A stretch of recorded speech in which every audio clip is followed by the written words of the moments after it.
할렐루야. 평강의 왕으로 우리에게 오신 우리 주님을 예배하러 오신 여러분들을 주님의 이름으로 환영하고 축복합니다. 그러면 어제로 우리가 리딩 지저스 성경 통독을 무사히 잘 마쳤습니다. 45주 동안 우리가 성경 1독을 다 마쳤는데요.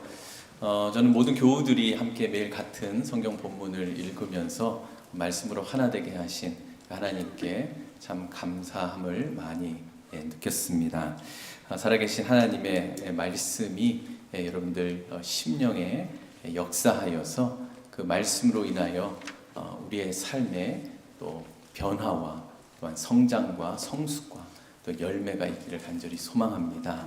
계속해서 하나님의 말씀을 통하여 우리의 믿음이 더욱더 커져서 하나님을 더 많이 진심으로 사랑하고 그 사랑으로 세상과 이웃을 사랑하는 이 일에 우리 모두가 다 전심전력 했으면 좋겠습니다. 우리 하나님과 또 함께한 우리 지체들에게 우리 감사와 격려의 박수 할까요? 여러분 핸델이 작곡한 그 메시아 다 아시죠? 오라토리오라고 하는데요. 메시아 중에 가장 유명한 곡이 뭐죠? 아시는데 이렇게 모른 척 하시는 제가 모를 줄 알아요. 할렐루야죠. 할렐루야. 그만하겠습니다. 이 할렐루야라는 곡이 가장 유명합니다. 근데 핸델이 이 메시아라는 이 오라토리오 곡을 지을 때 총 3부로 이렇게 내용을 구성을 했습니다.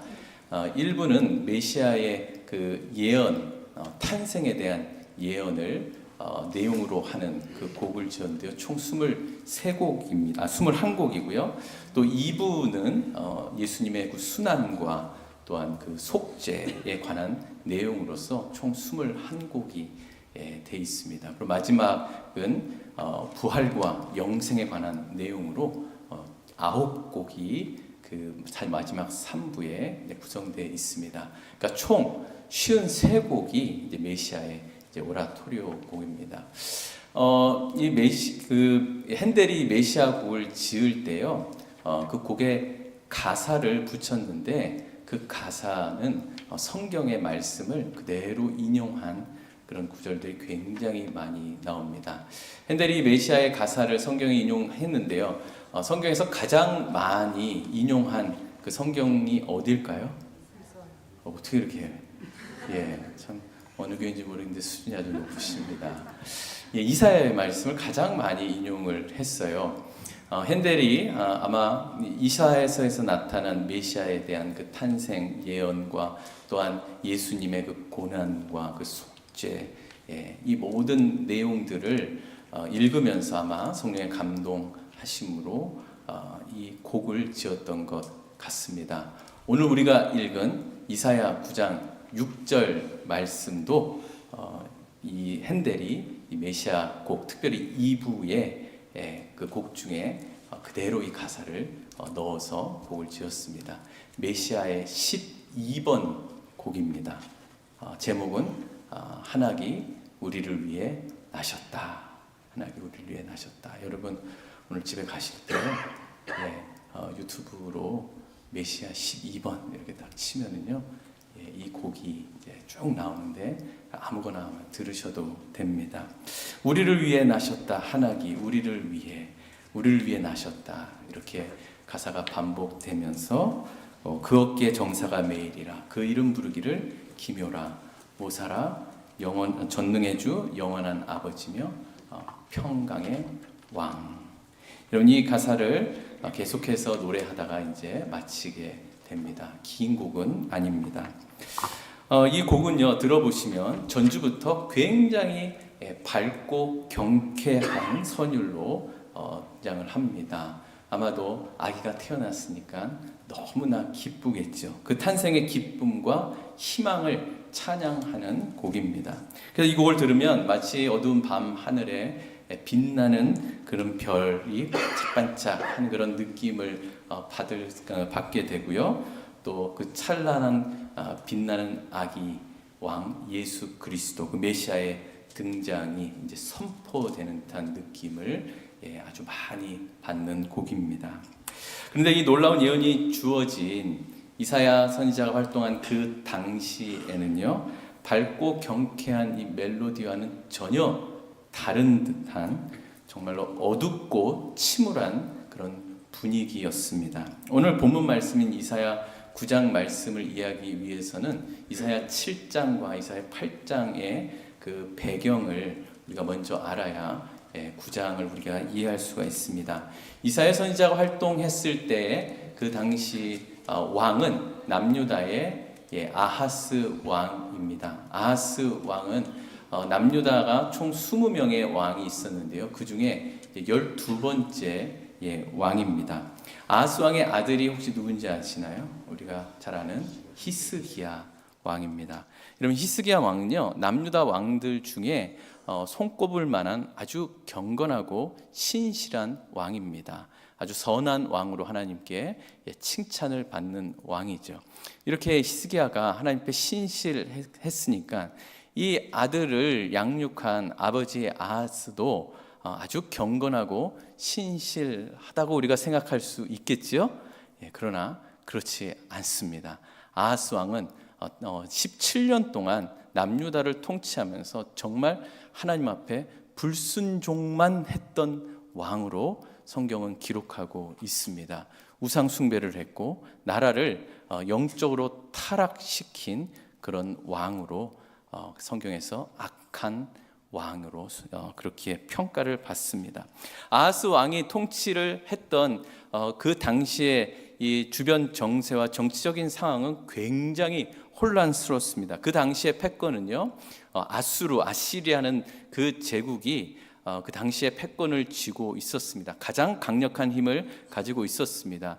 그래서 남유다의 바로 위에 있는 북이스라엘과 그 옆에 있는 아람 나라가 서로 동맹을 맺고 이 아수르의 이 패권을 견제하고 있었습니다.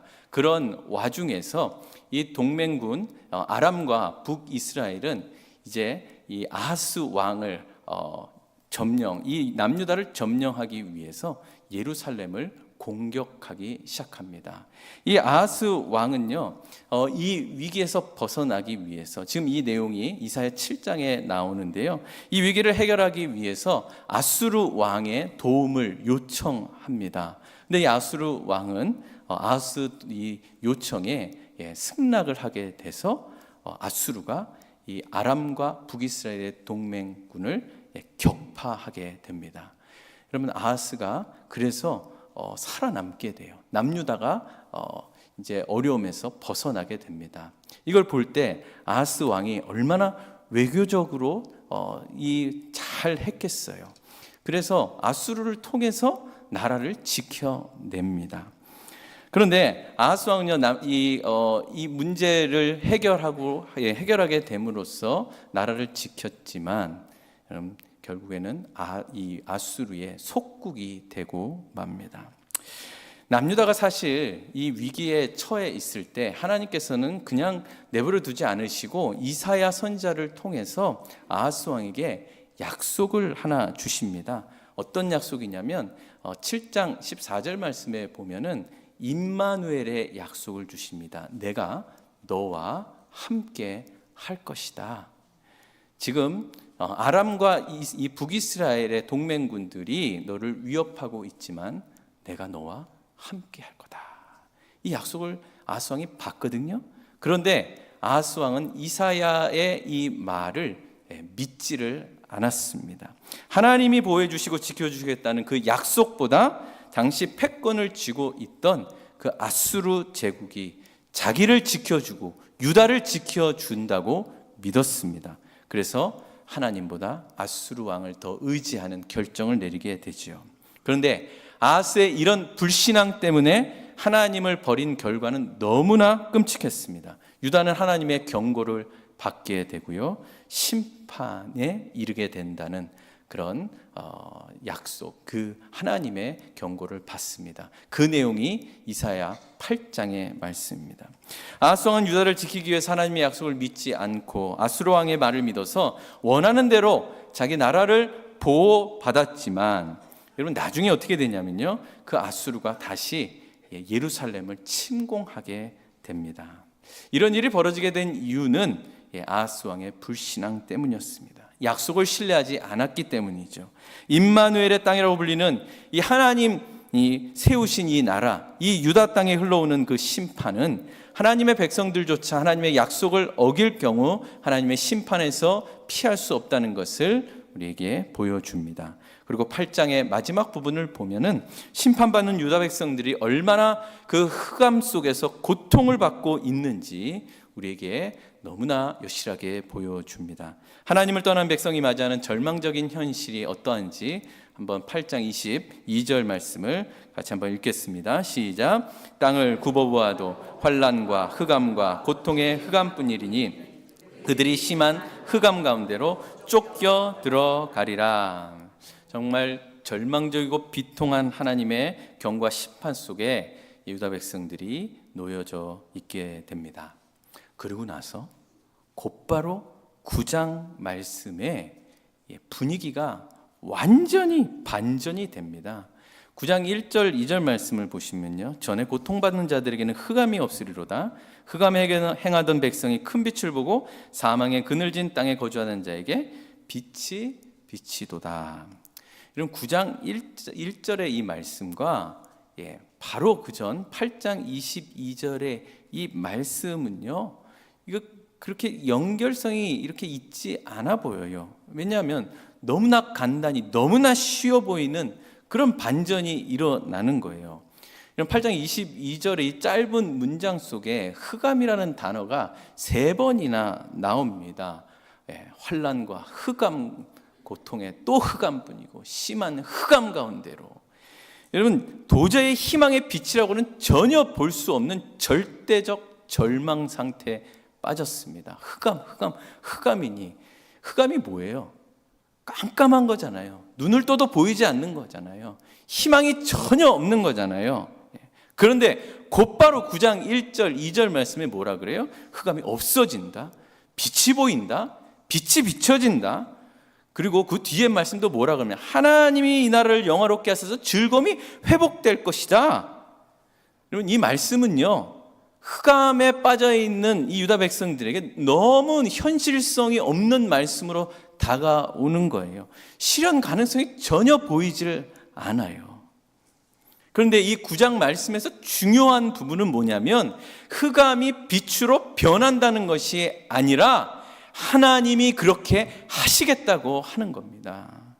유다 백성들이 메고 있는 그 무거운 멍에를 벗어 버리게 해주신다는 거예요. 그들의 어깨에 채찍과 압제자들의 그 막대기를 하나님이 꺾어 주신다는 거예요. 하나님이 그렇게 하시겠다. 그러면 어떻게 이런 일이 가능하면 이 약속을 받은 유다 백성들이 이 하나님의 약속을 어떻게 믿을 수 있게 될까요? 그 답으로 주어진 게 9장 6절의 말씀입니다. 이는 하나기가 우리에게 낳고 하나들을 우리에게 주신 바 되었는데 그의 어깨는 정사를 메었고 그의 이름은 기묘자라 모사라 전능하신 하나님이라 영존하시는 아버지라 평강의 왕이라 할 것임이라. 여러분, 한 아기가 태어나는 것이 이 약속의 증거이다 말씀합니다. 6절에 보시면요, 한 아기가 우리에게 낳고 그랬어요. 한 아기가 태어나게 될 거다라고 이야기한 것이 아니라 뭐라 그래요? 이미 낳았어요. 한 아기가 우리에게 낳고 하나들을 우리에게 주셨다 말씀합니다. 한 아기가 이미 태어났다는 것은 무슨 말이냐면 하나님께서 하신 그 약속의 말씀, 구원과 회복과 그 승리, 유다 백성들의 그 상황을 완전히 반전시키는 그 일은 이미 기정사실화된 거다라고 말씀하시는 거예요. 9장 6절 말씀을 알고 계신 분은 이 한 아기가 신약성경에 처녀가 잉태하여 아들로 태어난 예수님이라는 것을 우리는 알고 있습니다. 하나님의 약속은 역사 속에서 그대로 이루어져서 하나님의 그 신실하심이 증거된다는 것이죠. 그런데요, 이사야 선지자 당시에 이 약속을 받은 이 유다 백성들은 이 태어난 한 아기가 예수님이라는 것을 알았을까요? 몰랐을까요? 전혀 모르지요. 그들은 아기를 확인할 수가 없었습니다. 누군지 몰랐어요. 그러면 유다의 회복과 구원과 그 승리에 대한 하나님의 약속이 어떻게 지금 이름도 나오지도 않는 이 한 아기에게 주어지느냐 하는 겁니다. 여러분, 아기가 태어난다는 것은 무엇을 의미하나요? 아기의 출생은 생명의 시작을 우리에게 알려줍니다. 미래가 열린다는 겁니다. 지금 유다 나라는 아하스 왕의 영적인 타락으로 인해서 하나님을 외면하고 저버렸습니다. 그래서 하나님은 다른 이방 민족을 통하여서 이 하나님의 나라를 어렵게 만드시고요, 결국에는 나라가 멸망하도록 그대로 허락하십니다. 그들은요, 흑암 속에 계속 파묻혀서 이제 우리는 완전히 끝이구나, 사라질 위기에 처합니다. 미래가 없는 거죠. 하나님 자신의 백성들을 포로로 잡아두게 놔두시고요, 그들의 불신앙과 하나님 앞에 지었던 모든 죄에 대해서 심판을 내리시기로 작정을 하셨습니다. 그러나 여러분, 그렇다 할지라도 하나님은 하나님께서 선택한 백성들을 보존하시면서 계속해서 그들과 함께 하신다는 겁니다. 흑암과 절망이 그들 앞을 가로막아서 이제는 완전히 멸망밖에 남지 않을 것 같은데, 하나님은 그들에게 그런 상황에서 뜻밖의 해결책을 주시는 거예요. 그것은 주변 국가들보다 더 강력한 나라를 만들어 주시겠다가 아닙니다. 어떤 정치적인 동맹도 아닙니다. 뭐예요? 한 아기입니다.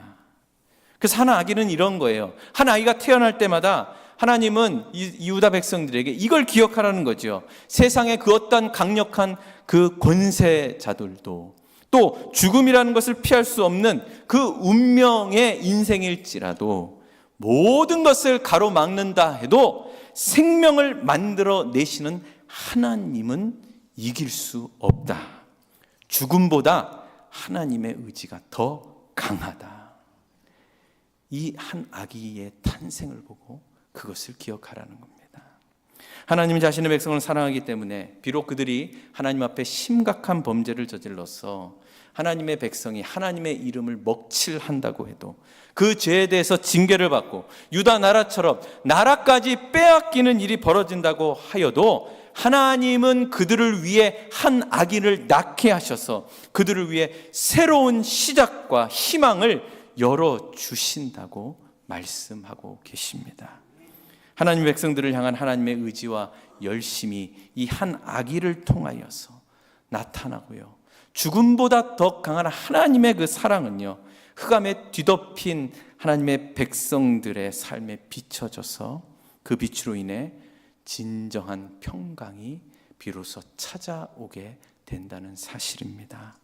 한 아기가 하나님의 답입니다. 여러분, 지금까지 어떤 인생을 살아오셨습니까? 여기 계신 모든 분들 모두가 다 다른 인생을 살아오셨을 겁니다. 삶의 내용들이 다 다릅니다. 그러나 여기 계신 분들 모두가 다 똑같은 게 있습니다. 그것은 우리가 다 한 아기로 인생을 시작했다는 겁니다. 혹시 아래서 깨어나신 분 안 계시죠? 네, 다 한 아기로 우리 인생이 시작이 됐습니다.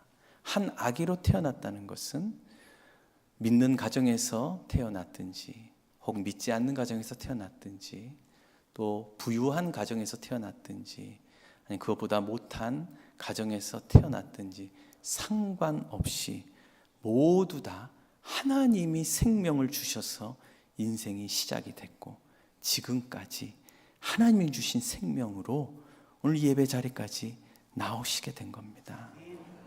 어떤 분들은 인생의 구비구비 가운데 때로는 흑암의 깊은 곳에 또 죽음이 눈앞에까지 엄습해오는 상황을 겪으셨겠지만 여러분, 그럴지라도 한 아기로 생명을 시작하게 하신 하나님은요, 그 인생을 향한 하나님의 계획과 목적과 그것을 이루기 위한 하나님의 의지와 그 열심이 여러분들이 당한 그 어떠한 환경보다 훨씬 더 크기 때문에 하나님이 어떻게 하시겠다는 거예요? 한 아기의 그 약속을 반드시 이루시겠다는 겁니다. 그 하나님의 성실하심과 그 하나님의 권능을 우리의 인생 속에 나타나 보이시겠다는 거죠. 그리고 궁극적으로 그 모든 것을 누구를 통해서 하신다는 거예요? 이 땅에 오신 예수 그리스도를 통해서 하신다는 겁니다. 그래서 예수님도 한 아기로 태어나신 겁니다. 이사야 9장의 이 아기는 우리의 흑암 속에 찾아오신 빛이요 평강이요 구원의 해답이십니다. 그래서 이 아기는요, 단순히 그 유다의 위기를 넘기기 위한 일이 아니라 온 인류를 위한 하나님의 궁극적인 구원 계획입니다. 우리의 삶의 문제와 고통 속에서도 하나님의 약속은 변치 않으시며 인생의 모든 문제, 특별히 우리가 극복할 수 없는 죽음의 문제를 이 한 아기를 우리를 위해 이 땅에 나게 하심으로 하나님의 구원을 이루어 주셨습니다. 여러분 다 같이 9장 7절 말씀을 같이 읽겠습니다. 시작. 그 정사와 평강의 더함이 그의 나라에 군림하여 그 나라를 굳게 세우고 지금 이후로 영원히 정의와 공의로 그것을 보존하실 것이라. 만군의 여호와의 열심히 이를 이루시리라. 아멘. 여호와의 열심히 이를 이루십니다. 여기서 열심이라는 이 단어는 문자적으로 질투, 시기라는 그런 뜻을 가지고 있습니다. 인간의 질투는 아주 이기적이고 부정적인 감정에서 비롯되지만 하나님의 질투는 하나님의 영광과 뜻을 이루기 위해서 하나님의 백성들을 보호하시기 위한 거룩한 열정으로 나타납니다. 이 말씀에서 그래서 하나님의 열심이란 하나님이 사랑하시고 하나님이 붙드시는 백성은 절대로 원수에게 빼앗기지 않으시려는 그 하나님의 그 열정적인 사랑의 증표로 이 열심이 우리에게 나타나는 겁니다. 어떠한 장애에도 불구하고 하나님의 자녀들을 지키시면서 자신이 계획하신 것을 반드시 이루시겠다는 강력한 의지가 이 열심 속에 나타난 겁니다. 여러분, 백성들을 향한 하나님의 열심이 최고로 드러난 사건이 뭐지요? 예수님의 십자가 사건입니다. 예수님의 십자가는 우리를 향한 하나님의 사랑이 얼마나 위대하고 대단한가를 보여줍니다. 로마서 5장 8절 말씀에 이렇게 증거합니다. 우리가 아직 죄인 되었을 때에 그리스도께서 우리를 위하여 죽으심으로 하나님께서 우리에 대한 자기의 사랑을 확증하셨다. 하나님은 자신 하나뿐인 아들을 십자가에 희생시키시면서까지 흑암 권세에 매여 있는 우리들을 위해 구원을 베풀어 주셨습니다. 여러분, 이 내용을요 로마서 8장 31절 32절은 이렇게 표현했습니다. 같이 읽겠습니다. 시작. 그런즉 이 일에 대하여 우리가 무슨 말 하리요? 만일 하나님이 우리를 위하시면 누가 우리를 대적하리요? 자기 아들을 아끼지 아니하시고 우리 모든 사람을 위하여 내주시니가 어찌 그 아들과 함께 모든 것을 우리에게 주시지 아니하겠느냐. 하나님이 그렇게 하신다고 하는데 누가 막겠습니까? 하나님 우리에게 정말 베푸시고 또 베푸시는 분이십니다. 그 베푸심 안에는요 우리의 실수, 우리의 실패, 때로는 이스라엘과 남유다가 하나님을 배반하여 멸망하는 일이 있어도 하나님은 그들에게 끊임없는 사랑, 변함없는 사랑을 베풀고 또 베푸십니다. 이스라엘이 하나님을 배반하여서 실패했지만 그런 선택을 한 자들을 그런 운명 속에 그냥 내버려 두지 않으시겠다고 하는 겁니다. 하나님은 우리와 다르십니다. 우리는 어떤 사람이 나에게 배은망덕한 그런 일을 하게 되면 우리는 평생 안 볼 사람으로 우리의 인생에서 그 사람을 지워버립니다. 나중에 천국에서 볼까 봐 겁도 납니다. 그런데 하나님은 오히려 반대십니다. 하나님의 손바닥에는 뭐가 있는지 아십니까? 뭐가 있는지 아세요? 우리의 이름이 새겨져 있습니다. 절대로 지우지 않으십니다. 모든 사람들을 하나님 다 품으십니다. 원수된 우리들, 그러나 하나님은 그 사랑으로 우리를 감싸십니다. 이런 사랑을 받고 있는 자들이, 우리들이 이 세상에서 도전을 너무나 심하게 받아요. 너는 이 땅에서 자랑할 게 뭐냐? 예수 믿는 게 자랑스럽냐? 그렇게 자랑스러우면 나한테 좀 보여줘 봐라. 뭐 의시될 거 뭐 있냐? 나보다 더 나으면 내가 예수 믿을게. 잘 믿는다고 하면 잘 돼야지 그게 정상이지. 여러분, 이런 도전을 우리가 받고 살아요. 그런데 우리가 이 도전을 이길 수 있습니다. 어떻게 이길까요? 하나님이 우리를 위하시면 누가 우리를 대적하리요로 이깁니다. 그 증거가 뭐예요? 자기 아들을 아끼지 않고 모든 사람을 위하여 내어주신 이가 자기 아들과 함께 모든 것을 우리에게 주시지 않겠느냐. 이것이 우리에게 가장 큰 증거입니다. 이것이 우리에게 가장 큰 자랑입니다. 믿으십니까? 의시되십시오. 예수 믿는 걸로 나한테는 예수가 있다. 이걸로 자랑할 만합니다. 여러분, 하나님은 자신의 아들을 나를 위해 내어주신 분이십니다. 그것이 아하스 왕 당시에는 어떻게 확인됐어요? 한 악이었습니다. 물론 그 암담한 현실 속에서 결과를 알고 보기 전까지는 약속에 불과했지만, 그러나 하나님이 하시겠다고 하시니 그 약속은 반드시 이루어지는 약속이고, 이 약속은 예수 그리스도를 통하여서 이루어져서 우리가 바로 이 복된 자리에 앉아있게 된 것입니다. 하나님의 약속의 신실함과 그 능력은 한 아기이신 예수 그리스도께 나타났다는 사실, 그리고 우리가 그 예수를 믿고 살아간다는 이 사실, 한 아기이신 예수 그리스도와 우리는 연합한 존재라는 이 사실로 여러분 당당하고 떳떳하게 사십시오. 여러분, 이 땅에서 여러 가지 어려움 때문에 하나님의 일하심이 안 보일 때가 있습니다. 하나님이 나와 함께 계시지 않을 그런 시간도 있습니다. 전혀 느끼지 못할 때도 있습니다. 계속해서 더 캄캄한 흑암 속에 들어가서 앞이 도저히 보이지 않을 때도 있습니다. 어떤 경우에는 아하스 왕 때처럼 하나님의 약속을 믿지 못하고 눈앞에 현실을 의지해서 하나님의 징계로 인해 더 깊은 흑암에 잠길 때도 있습니다. 하지만 하나님의 백성들은 언제나 한 아기가 우리를 위해 나셨다는 약속이 있습니다. 그 약속을 잊지 마십시오. 이 약속을 믿고 붙들고 나아가면 우리 불안하고 암담한 현실 속에 살아가는 우리의 심령에 진정한 평강이 임하게 됩니다. 우리를 향한 하나님의 열심이 예수 그리스도를 통해 우리의 삶에 어떻게 역사되는지를 분명하게 우리 눈으로 하나님이 확인시켜 주실 것입니다. 이것은 절대로 뜬구름 잡는 소리가 아닙니다. 예수 그리스도를 통한 하나님의 약속이고, 하나님이 그렇게 하시겠다고 하시는 우리를 향한 열심에서 나온 하나님의 꺾을 수 없는 의지이고 열망입니다. 이런 성탄의 계절에 이 한 아기가 여러분들의 삶의 왕으로 임재하시기를 주님의 이름으로 간절히 축복합니다. 저는 평강의 왕으로 오신 아기, 한 아기, 이 예수 그리스도를 맞아들이라는 그 초청곡이 메시아 12번이라고 저는 생각합니다. 여러분, 정말 집에 가실 때 아니면 집에 가셔서 꼭 한번 들으십시오. 네. 메시아 몇 번이요?